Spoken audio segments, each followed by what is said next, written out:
Alerta entre os criadores de cavalos no Piauí.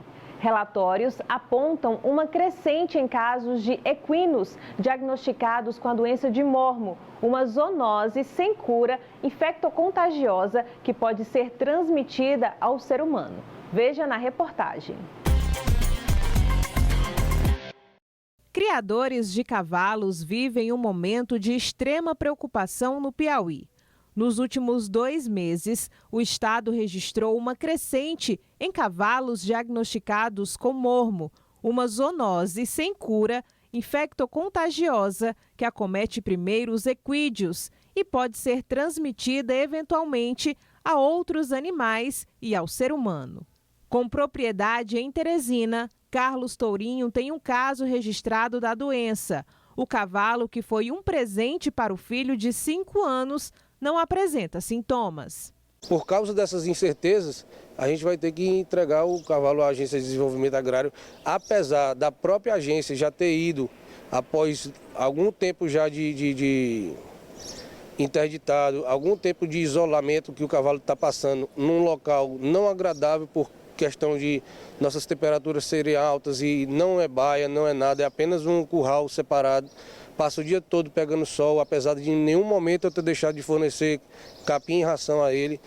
A própria agência já foi lá, depois de um prazo de mais de 30 dias, e contestou que o animal não tem nenhuma sintomatologia. Não tem secreção nasal, não tem secreção nos olhos, não tem nenhum linfonodo alterado, entendeu?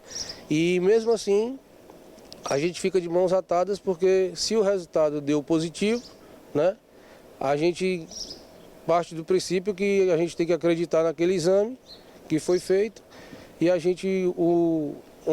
única maneira que a gente tem de fazer é entregar o cavalo para eutanásia, né? Para evitar que a doença se alastre, o animal diagnosticado com mormo deve passar por eutanásia, uma medida profilática obrigatória em todos os casos da doença, assim como a notificação de qualquer caso às autoridades sanitárias, tanto para controlar possíveis surtos nos rebanhos, quanto para evitar que a doença passe para os humanos. Bom, o mormo é uma doença infecciosa, né, que acomete os equídeos, aí acomete os equinos, os muares e os asininos, e é causado por uma bactéria, né, chamada Burkholderia mallei.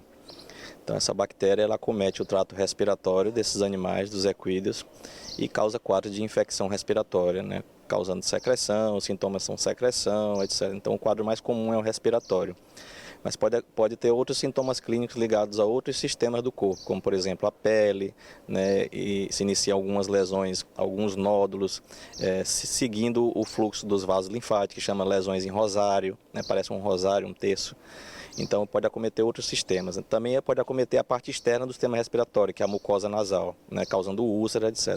Então o detalhe importante é que ela, como o colega já disse, ela é uma zoonose, né, ou seja, é uma doença que acomete os animais rotineiramente, mas em alguns casos em específico pode acometer os seres humanos também.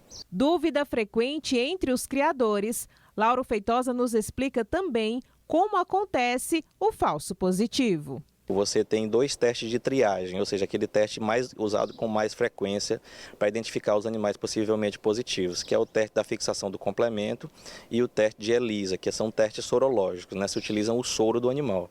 Então esses testes têm a sensibilidade e a especificidade muito elevadas, em torno de 95%, 98%. Ou seja, a cada 100 casos, em 98% dos casos, esses testes vão identificar que é a Burkholderia mallei e que aquele animal tem quantidade mínima de anticorpos para aquela bactéria. Então, eles são escolhidos com base nisso, né, na sua especificidade e na sua sensibilidade. E o que é o falso positivo? Cai nesses 1 ou 2% aqui que o teste não consegue identificar. Ou seja, ele identificou um anticorpo, provavelmente esse anticorpo foi formado para outro micro-organismo, que às vezes tem semelhança genética com a Burkholderia mallei, e ele identificou como sendo de Burkholderia. Então é uma falha, não existe nenhum teste 100% eficaz contra nenhum tipo de doença, né? Todos eles têm na margem 99, 99,9%, né? Mas não tem nenhum teste 100% eficaz. Então cai nessa exceçãozinha aí, e o teste identifica um anticorpo que não é daquela bactéria, mas identifica como se fosse, né?